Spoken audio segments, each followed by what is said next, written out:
And to be honest, the money I've made through this podcast was kind of on accident. Right. Yeah, it's just kind of how it is. Someone's like, hey, can you do this? I'm interested in this. I'm like, oh, yes, I can. I have a business model. Cool. Great. But it's like, I want my business to be local. I want it to be friend of a friend. I want to use my network and leverage my network. Like, I don't want a website ever. I don't think I need one for this podcast in particular, for Willie T Productions and Talking with Tarashuk. I don't think I need one. I put this post on LinkedIn. You were the only one who responded, so thank you. You're very welcome. People at my old boss, so not my boss. It was my boss's boss, who then reported that other boss who started the podcast. He heard the podcast with his old colleague who left the company. He left the company. He's like, hey, can I come on? Great. I was like, cool. You want to come on? Let's come on. And then he recommended me as someone who's looking for podcasting. So great. There is a lead. So that's kind of how I want to build my business. Just through personal connections, people I know. Hey, man, I know a guy. And I can go, great, I can do this. I also know a guy. So like, if I'm busy, this podcast takes up a lot of my time, plus my full-time job. I know people in my own life who are audio editors. Or if like I ask like you, hey, Adrian, do you know an audio editor? Can you edit audio? What's your price? I'll pay you. And just get a job and just outsource to people I trust. So I want to build my business really on trust in people I know and keep it in my network. And I think it doesn't need to be $1 million a year. It can just be like $5,000 a month in revenue that I can keep for myself and pay people others. That's cool. I'm 20 years old. I don't need that much. Yeah, this is a great outlook. It's absolutely great. I think, we get in too much of a hurry. And, I see this. I don't think school helps. We, as kids are supposed to learn stuff earlier and earlier, and parents get more and more stressed. Johnny started kindergarten next month and he hasn't learned Latin yet. I mean, that's not real, but it basically tells you what people are. It's very much like what people are grappling with. I think we need to relax, because here's the thing: life is either really long or it's not. Either way, you don't have much of a say in how it goes. So you might as well make the time meaningful. Might as well make the relationships last to the degree that they can. You might as well make your connections be real, because the truth of the matter is we got like 8 billion people, and give or take some change, counting, on this planet who are so afraid, not all of them, but a lot of them are afraid of getting found out for the exact same thing that everybody else is afraid of getting found out for, which is that, you don't always know what you're doing. You make a bunch of mistakes. Sometimes you're an asshole. Actually, it's true. That I love Reddit. Am I the asshole? And the answer is yeah. Probably half the time, God. Right? So half the time. So this is quick sidebar. My friend and I, we also do a wrestling podcast. We're live every Wednesday, King's Rings podcast. And on our post show, for the past few weeks, we've been playing Am I the Asshole on Reddit. And it's fascinating. Like, that's right up your alley. It's very much philosophical and like a case study of society. Stuff. It's great. Yeah. It's great. I don't want to make it a segment, to be honest. Am I the asshole? No, it's perfect. So I think we all got to lighten up a little bit. None of us are really all that special, which is why we should be kind to everybody, because you never know when you're going to need it. But it's not, I don't mean it in a calculating way. Like, it's not like putting karma pennies in the bank, because then it's just, you never know. Like, how many times do you have to hear stories about how somebody, was either really rude to someone and then later found out that they shouldn't have been, or found out they were really nice to someone and later was like, oh, that's the president of the bank and that's why you got hired. Just be cool to everybody. What's your problem? Lighten up. We're all having a hard time out here. Nobody's got it easy, because humaning is hard. And no one knows what they're doing. And so say yes to stuff that you don't know how it's going to turn out.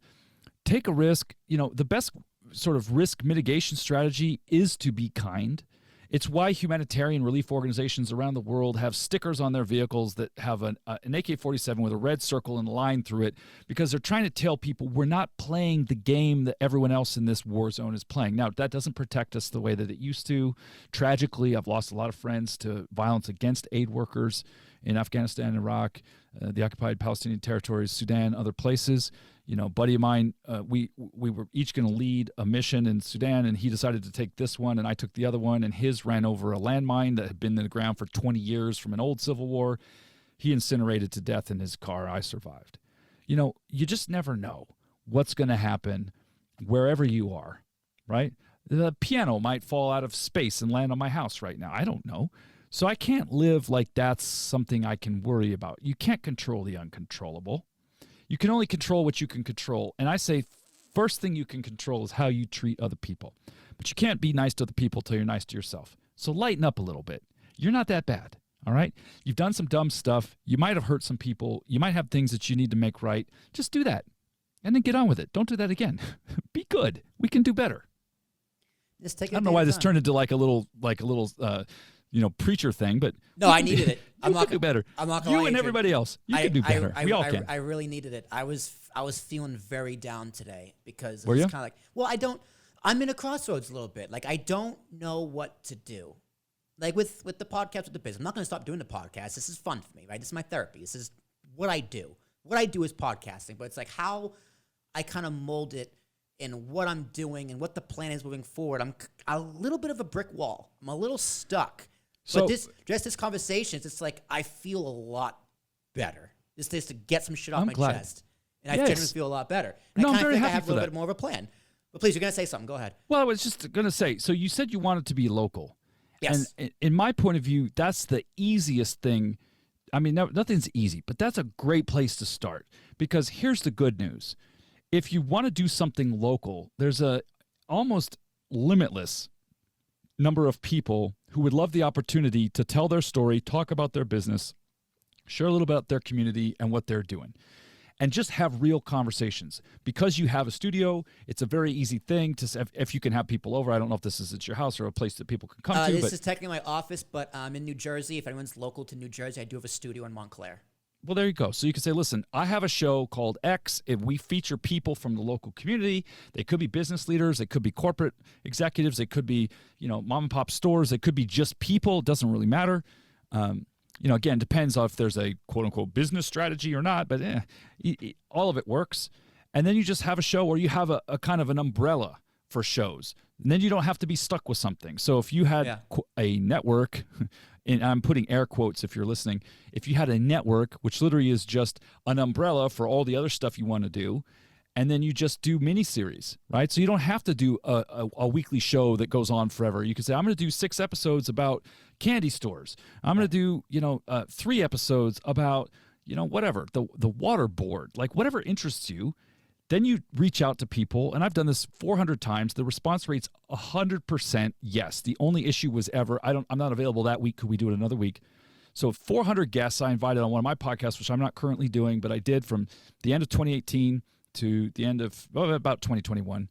It got harder to do when it went remote because the magic of not being in the room with people was part of what really makes this work. It's hard to recreate, but I think we're on a wavelength. It's fine. Well, we are, but also, you and I we do this. So like for me to sit here looking into this little piece of glass and talking to you like we're in the same room. I've done this for almost 10 years. Yeah. Done this once or twice. Yeah, I've done this a few times. So, and it's easy for me to actually create the experience of being with you, which makes it easy for you to be with me because you're also skilled at this too. So, but when you could be in a room with somebody, it is more interesting. It doesn't even mean it's going to be easier. Like they're going to be nervous. They're going to be sweating because they don't do this a lot. Like you're the first person whose podcast they've been on potentially. Yeah. But that could be really cool. So you create the framework of, hey, I'm doing a mini series on this topic. I think you'd be a great person. Would you be interested in being a guest on my show?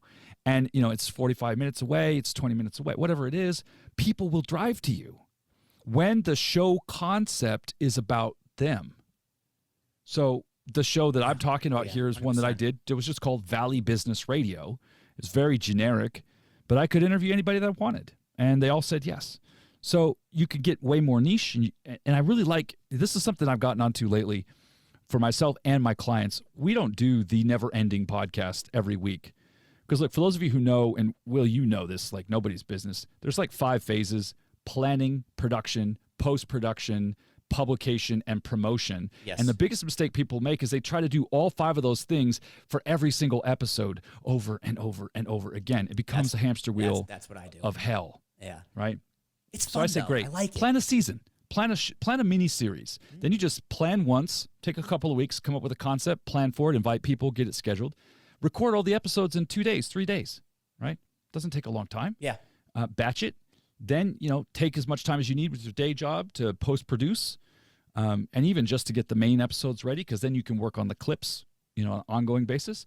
then publish the whole thing all at once, like Netflix. Thanks so much for being a guest on my podcast. Season 5 of 5 episodes or 8 episodes or whatever is now out, or our mini series on local moms in business is also out. And you could I'm not trying to change what you're doing, but I know the local angle very well.